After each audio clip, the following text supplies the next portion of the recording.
What's up, guys? We're back here with Archeworld, and as you go to archeworld.com, you see the big news. Asia Server 2 pre-registration is happening. The server is opening on July 5th, 2023. They're doing the entire pre-register, get welcome gifts, just like they did for North America and South America. And all this stuff is pretty much exactly the same. You get a friend's code, you send out your friend's code, you share it on social media, and you get gifts. So very, very similar if you played on North America and South America at the launch. This is going to look almost identical. They did change up some of the rewards here that you can't get are BSLT for airdrops and raffles and such for inviting friends. So after seeing and looking at all the stuff that they have been advertising for, Asia Server 2 and what's going on, they're doing a land minting as well. They got the land minting information in here. All this stuff leads me to believe that Asia Server 2 is literally just kind of marketing, advertising, and promotion for the game. So it has really little to nothing to do with player population, and it's all about trying to attract new players to the game using the server as a hype, as a promotion vehicle, and then also using the current players as advertisers, social media, spreading the word, telling people, hey, there's a game called Archeworld, you should check it out, and yeah, come try the server 2 in Asia, because it's a new server, right? So people complain, be like, well, why don't they just open up more land? Because their reasoning was, we're opening up this server because there's no land available on Asia Server 1, and people really need to have land to play the game.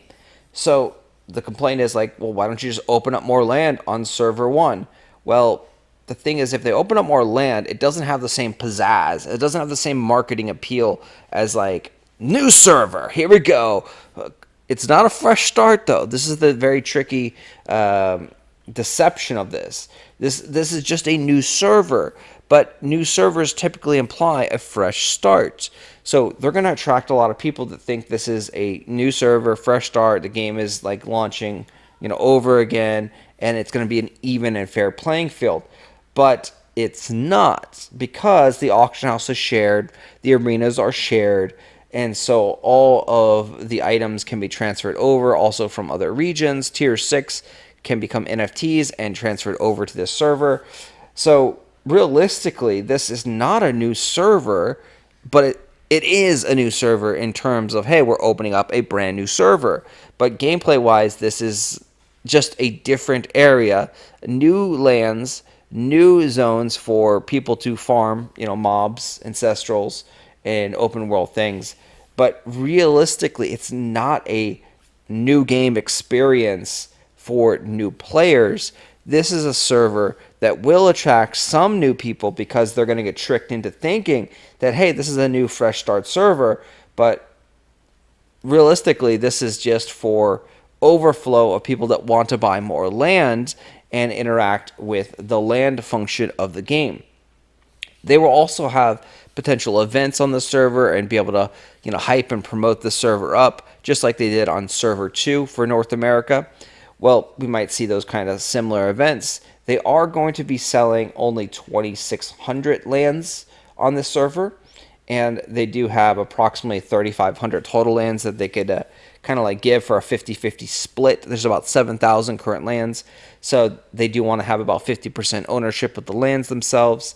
So there's still about 1,000 more lands that they can give out for events or do prizes or raffles or giveaways and such like that. Promotion on the server, because I think they have seen that promotions on server 2 for North America, like these box events that they have done, have been really successful, and people are really hyped on them and really excited. The last one sold out within a few hours. I believe it's 4 hours for the mega box. So they can do things like that on that new server where they can't do it on server 1 because they already have given away more than about 50% of the NFTs, and they want to keep 50% of the NFTs for their company earnings. So marketing and advertising, I think, is the main purpose of this server 2. And will it attract new people? I think the answer is yes. I think they are going to get some new people. I don't think it's the best way to approach this. Like I said, it does feel a little scummy that they're advertising a new server, but it's not really a new server. It's a server that is connected to server 1, and you're able to transfer everything over.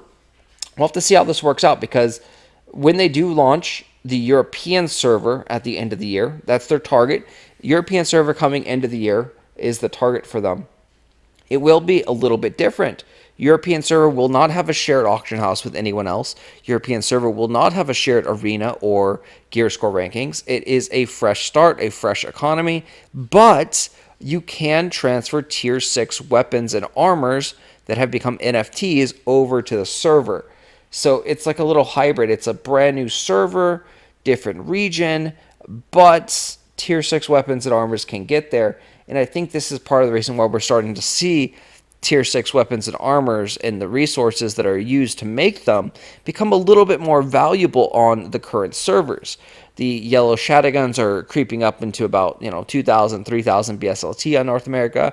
The yellow cores are also creeping up a little bit. It looks like Archeum price is also creeping up a little bit as people are apparently building up their characters and building up their gears, trying to get that tier 6 ready for European launch or for Asian launch, server 2, or just different servers.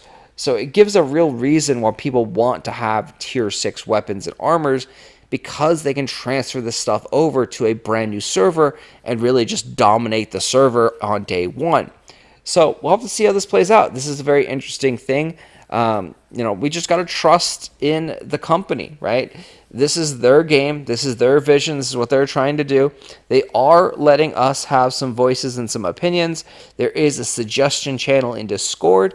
You can suggest things. People get to vote on it, and then hopefully in the future, these things will get implemented into the game if enough people agree and vote on these things.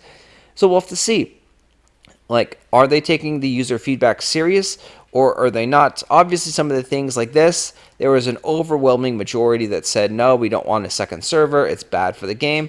They are completely disregarding that because they think they know better on that front. But they are asking for feedback and information and like suggestions, and some of them may get introduced into the game in the future. Obviously, we cannot change their decisions, right? We can't stop them from launching Server 2. They've gone full steam ahead. Server 2 is coming, and there's nothing that we can do about it. They've advertised it, promoting this. Websites changed, all the stuff, the minting process. Yeah. So there are some things that are inevitable, right? Some things that we cannot change, and there are some things that maybe we can get, improved or changed, tweaked for the better. They did talk about updates. We're going to have an update next week. We'll do another video on that. But yeah, we're getting the charm system is coming, and then also it looks like improved rewards in the dungeon. And they did say something about improving Skyfin and Kadum. Those instances definitely need a buff because very few people interact with them right now, and that's been a suggestion of the community. So some things they do listen to us, some things they do take our feedback kind of seriously on, and other things it's just like we do whatever we want to do. So in the future, many years from now, when the game is a DAO, then we will have way more control over this. But as of now, the game is still in XL Games' hands, and we still have a long way to go before we get to that DAO process. Anyway, I will talk to you guys later. Let me know what you think about Server 2 Asia. Are you going to be playing on Server 2 Asia? We'll do some more videos and information on this stuff because there's a lot to talk about, honestly. And yeah, I'll see you in the next one, guys. Thanks for watching as always.